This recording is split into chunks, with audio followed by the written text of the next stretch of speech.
Hello again, everyone. My name is Michael Phillips, one of the pastors of Grace Baptist Church in Fremont, California. And this channel is devoted to the proposition, the gospel changes everything.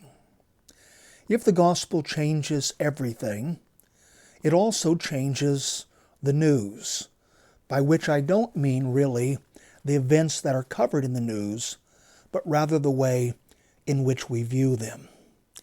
I'm old enough to remember that the news used to largely inform us. There were divisive issues in my younger days too, of course, but when we tuned into the networks or opened the great American newspapers, we mostly got the facts. We simply learned what happened in Vietnam, what happened in New York, what happened in Miami, and so on. Today, the facts and the interpretation of the facts have been blended together. Today, the news and commentary are largely one and the same thing, and this has caused the news to not so much inform us as enrage us, fill us with despair, or sometimes promote false hope. The gospel then changes the way we watch the news. First of all, we look at the news and you become angry. The politicians are up to no good again. The police are doing this. Protesters are doing that.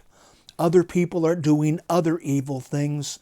And we just get so mad we boil over. The gospel addresses this issue. And here we have to be very careful in how we say. Should we be angry about sin? Should we be mad about oppression or corruption or lies? Of course we should. But the gospel tempers that anger with a big dollop of humility. For you see, those who watch the news are also guilty of the same thing the villains are that we watch on the news. In Titus 3:3, Paul reminds us that we too were once hateful, hating other people. And we need to remember that. It's hard to get really enraged at our leaders when we remember we're not any different than they are.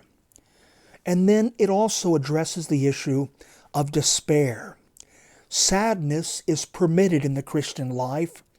It's even called for as we see our world lurching from one disaster to another, one folly to another. But despair? Never. Not for the Christian. Because at the cross, Jesus became the King, and His lordship will continue. He will reign until all of His enemies are put under His footstool and His people are finally vindicated. Knowing this, knowing the corruption is just temporary, knowing that justice will one day finally and perfectly be vindicated, allows us to watch the news, to be sad about what we see, but not to despair. And then the gospel also knocks the legs out from under false hope. Let's be honest. The networks and other media outlets sometimes cheerlead more than they inform. We're told that this president is the answer to all of our problems. That Supreme Court nominee will make the world into something like a utopia. Well, the gospel, on the other hand, claims that Jesus is Lord, and no one else is, can be, or should be. This means we can cheer on our own candidates, we can vigorously support our own causes, but we will never look to them for our salvation, either in the next world or in this world. Take these things to heart, and then you can do what you didn't think possible. You can watch the news with equanimity and profit from it. God bless you. Amen.